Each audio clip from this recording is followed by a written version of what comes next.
পারভেজ ভাই AC complete sports car নাকি আছে? এসি কমপ্লিট স্পোর্টস কার, শুধু পেপারসটা ফিল। পেপারসটা ফেল? অবশ্যই দেখলে আকর্ষণ লাগবে, না নিলে লস করবেন। তা মানে হচ্ছে না নিলে আফসোস করবেন এমন একটা গাড়ি। টয়োটা 90 গাড়ি, টয়োটা 90 গাড়ি, All option auto। Gear auto, media player আছে, যাবতীয় যা আছে ফুল ওকে। ভিতরে হচ্ছে ব্ল্যাক কালার, জি। আর হচ্ছে পিছনে কিন্তু ব্ল্যাক এন্ড রেড এর কম্বিনেশনে কিন্তু সিট কভার করা আছে। বাইরে হচ্ছে পুরা গাড়িটা নিকা ব্লু কালার। জি। আর এই গাড়িটা কিন্তু হচ্ছে পাবেন আপনারা কোথায়? সামিয়া সামিয়া কার কার হাটে। এবং কি যারা মুভি লাভার, যারা ফাস্ট এন্ড ফিউরিয়াস ছবি দেখছেন, তারা এই গাড়ি সম্বন্ধে বলতে পারবেন। ওকে, এই গাড়িটার প্রাইস কত দিবেন ভাই? এর মডেল কত, রেজিস্ট্রেশন কত? এইটার প্রাইস এসি কন্ডেন্সারের দামের চেয়ে কম। এসি কন্ডেন্সার দামের চেয়েও কম? অবশ্যই।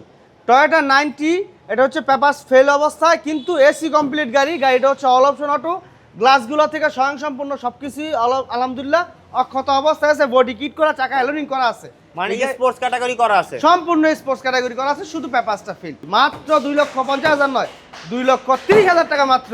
2,30,000 টাকা? 2,30,000 টাকা। এক্ষুনি স্ক্রিন উপর থেকে ধাক্কা না দিয়ে এখনই চলে আসুন নারায়ণগঞ্জ রিং রোড, মাহমুদপুর বাস স্ট্যান্ডের অপোজিটে সামিয়া কার অবস্থিত। সেখানে স্ক্রিনে আসে নাম্বারে যোগাযোগ করবেন, অবশ্যই আসবেন।